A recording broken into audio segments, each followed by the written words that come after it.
మూర్ఖులు ఏదైనా ఒక ముఖ్యమైన విషయాన్ని విన్నా కూడా చెవిటి వాడిలాగా వింటారు. అది ఎంత ముఖ్యమైనదైనా జీవితంలో దాన్ని అసలు పట్టించుకోరు. జీవితంలో గెలవాలి అంటే గెలవగలను అన్న నమ్మకం దృఢంగా మనసులో ఉండాలి. నీలో ఉన్న శక్తిని ముందు గుర్తించు. అదే నీకు విజయాన్ని తెచ్చిపెడుతుంది. జీవితం అంటే నిరంతరం నేర్చుకుంటూ ఉండడమే. ఎప్పుడైతే మీరు నేర్చుకోవడం ఆపేస్తారో మీ జీవితం అక్కడే ఆగిపోతుంది.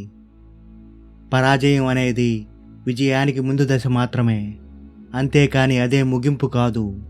జీవితంలో మనకు వచ్చే కష్టాలనేవి ఎన్నో విలువైన గుణపాఠాల్ని నేర్పించి మనల్ని బలంగా మార్చడానికే వస్తాయి. జీవితంలో ఈ 3 విషయాల్ని అసలు ఎప్పటికీ ఎన్నటికీ మర్చిపోకండి. 1. మీరున్న పరిస్థితి ఎప్పటికీ అలాగే ఉండిపోదు. ఎటువంటి గడ్డు పరిస్థితులైనా కొంతకాలానికి మారిపోక తప్పదు. 2. ఓర్పు సహనం అనేది లేకుండా జీవితంలో ఏదీ సాధ్యం కాదు. ఇక 3. ఈ ప్రపంచంలో అందరూ ఒంటరి వారే. నీ గురించి నువ్వే ఆలోచించాలి. నీ జీవితాన్ని కష్టపడి నువ్వే మార్చుకోవాలి. నీ కోసం ఎవరూ రారు, వచ్చినా ఏమీ చెయ్యరు. ఈ వాస్తవాన్ని నువ్వు గుర్తుపెట్టుకో. పరిస్థితులు చేజారిన సమయాన కోపం నీలో ఉన్న విచక్షణను చంపివేస్తే, ఆ సమయాన శాంతంగా నువ్వు చేసే ఆలోచనలు కాని సమయాన నీ పరిస్థితి మారడానికి ఓ చక్కని పరిష్కార మార్గాన్ని సూచించి పెడుతుంది. నీవు మంచితనంగా ఉండడం మంచిదే, దానివల్ల నువ్వు నష్టపడినంత వరకు మాత్రమే. జీవితంలో వేగంగా ఆలోచించు, తెలివిగా ప్రవర్తించు. ఇవే తెలివిగల వారి యొక్క లక్షణాలు. నీ దగ్గర లేని వాటి గురించి అతిగా ఊహించుకుంటూ ఆలోచించుకుంటూ నిరంతరం అతిగా బాధపడుతూ ఉంటే రేపటి రోజున నీ దగ్గర ఉన్న వాటిని కూడా కోల్పోతావు. సరైన సమయం కోసం ఆలోచిస్తూ ఎదురు చూస్తూ అలాగే కూర్చొని ఉండిపోకు. ఎలాగైనా సాధించాలన్న దృఢ సంకల్పం ఉన్నవాడికి ప్రతి నిమిషం సరైన సమయమే. నువ్వు ఏదైనా ఈ లోకానికి చెప్పాలనుకుంటే నీ మాటలతో కాదు, చేతలతో సమాధానం చెప్పు. అప్పుడే ఈ లోకం శ్రద్ధగా వింటుంది.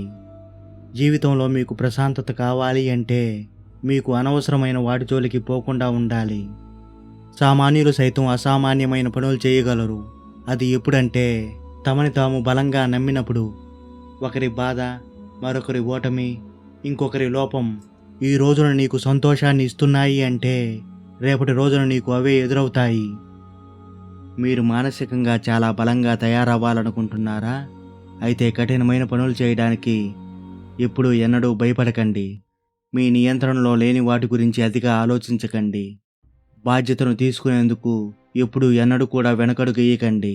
ఒంటరిగా ఉండేందుకు వెరవకండి. ఎదుటివారు ఏమనుకుంటారోనని అస్సలు ఆందోళన చెందకండి. గతం గురించి ఆలోచిస్తూ ఒత్తిడిని పెంచుకోకండి. ఏ పనిని కూడా మధ్యలో వదిలేయకండి. ఎదుటివారు సాధించిన విజయాల్ని చూసి అస్సలు కుళ్ళుకోకండి. నిత్య విద్యార్థిగా ఉంటేనే ఏ రంగంలోనైనా మనుగడను సాధించగలం. అందుకు ఈ 3 సూత్రాల్ని పాటించండి. అన్నీ నాకే తెలుసు, అంతా నాకే తెలుసన్న భ్రమను, అహంకారాన్ని విడిచిపెట్టి నేర్చుకునే మనస్తత్వాన్ని అలవాటు చేసుకోండి. ప్రతి విషయాన్ని ఎందుకని ప్రశ్నించే తత్వాన్ని పెంచుకోండి. దీనివల్ల కుతూహలం, జిజ్ఞాస సజీవంగా ఉంటాయి. మీ జ్ఞానాన్ని, ఆలోచనలను అంగీకరించేవారు కాకుండా సవాలు చేసే వారిని మీ చుట్టూ ఉంచుకోండి. దీనివల్ల మీ జ్ఞానం మరింతగా పెరుగుతుంది.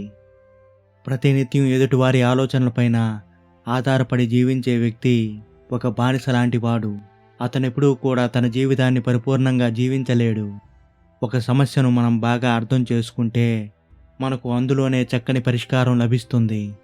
ఏం ఆలోచించాలో కాకుండా దాన్ని ఎలా ఆలోచించాలో నేర్పడమే నిజమైన విద్య. నీకు నీవై జ్యోతిని వెలిగించుకోవాలి. నీవు వెలిగించిన జ్యోతి నీతో పాటు నలుగురికి వెలుగునిస్తుంది.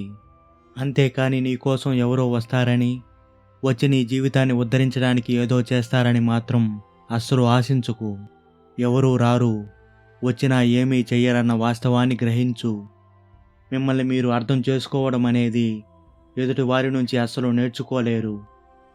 మిమ్మల్ని మీరు అవగాహన చేసుకోకుండా ఈ ప్రపంచాన్ని అస్సలు అర్థం చేసుకోలేరు. మనస్సు అనేది రాత్రింబవళ్ళు ఆగకుండా పనిచేసే ఒక యంత్రం లాంటిది. నిజంగా చెప్పాలంటే అది మీకు ఒక గొప్ప సేవకురాలు, కానీ ఒక గొప్ప ప్రమాదకరమైన యజమాని కూడా. ఎప్పుడైతే మీరు శారీరక మానసిక నిర్బంధాలకు అతీతంగా ఉండగలరో అప్పుడే మీరు శాశ్వతంగా నిలిచిపోతారు. అదే మరణించి కూడా జీవించడం అంటే అదే ఈ భూమి మీద మీ శాశ్వతమైన ఉనికి. నిజానికి మనిషి దేవుని కోసం అన్వేషిస్తున్నాడు, కానీ దేవుని కోసం జీవించడం లేదు. నీలో ఉన్న ఆలోచనలను అసలు అణచివేయవద్దు. వాటికి నువ్వు అసలు దాసుడు కావద్దు. వాటి నుండి అసలు పారిపోవద్దు. ప్రయత్నించి చూడు. మన జీవితం మనల్ని మేధోపరంగానూ మానసికంగానూ యంత్రాలుగా మార్చింది. అలా యంత్రాలుగా మారిన మనకి ఇక స్వేచ్ఛ ఎక్కడిది? నీ మనసుకు స్పష్టమైన అవగాహన లేకుంటే ఎన్నో సమస్యలు ఎదురవుతాయి. అవగాహన రాహిత్యమే ఇక్కడ అసలు సమస్య. జీవితంలో సరళంగా ఉండడం, నిజాయితీగా వ్యవహరించడం ఎప్పుడూ బంధనాలు కావు. మన విలువలు, మన బాధ్యతలు కలగలుపే మన సంస్కృతి. ఈ లోకంలో ఏదీ శాశ్వతం కాదని గ్రహించి స్వేచ్ఛగా ఆనందంగా జీవించడమే జీవితం. కొన్నిసార్లు మీరు అనుకున్నది మీ జీవితంలో జరగకపోవచ్చు, కానీ నిరాశ చెంది మీ ప్రయత్నాన్ని ఆపేయకుండా ఆ సమయాన మీ ధైర్యాన్ని కూడగట్టుకొని ఒక్కొక్క అడుగు ముందుకు వేస్తూ పోండి. ఏదో ఒక సమయాన మీ జీవితంలో మీరు ఆశించిన దానికంటే ఎక్కువ లభిస్తుంది. జీవితంలో కలిగే ప్రతి బాధ మనకొక చక్కని గుణపాఠాన్ని నేర్పిస్తుంది. అలా నేర్చుకున్న ప్రతి పాఠం మన జీవితాన్ని మార్చుకోవడానికి ఉపయోగపడుతుంది. జీవితంలో ఒంటరిగా నడవటం కూడా అలవాటు చేసుకోండి. కొంతమంది ఈరోజు మీతో ఉంటారు, రేపటి రోజున అనుకోకుండా మీకు దూరమైపోతారు. అందుకే జీవితంలో ఒంటరిగా ఉండటం అలవాటు చేసుకోవాలి. జీవితంలో ఎవరిని కూడా తప్పు పట్టకండి. ఎందుకంటే మంచి వ్యక్తులు మీకు సంతోషాన్ని ఇస్తారు.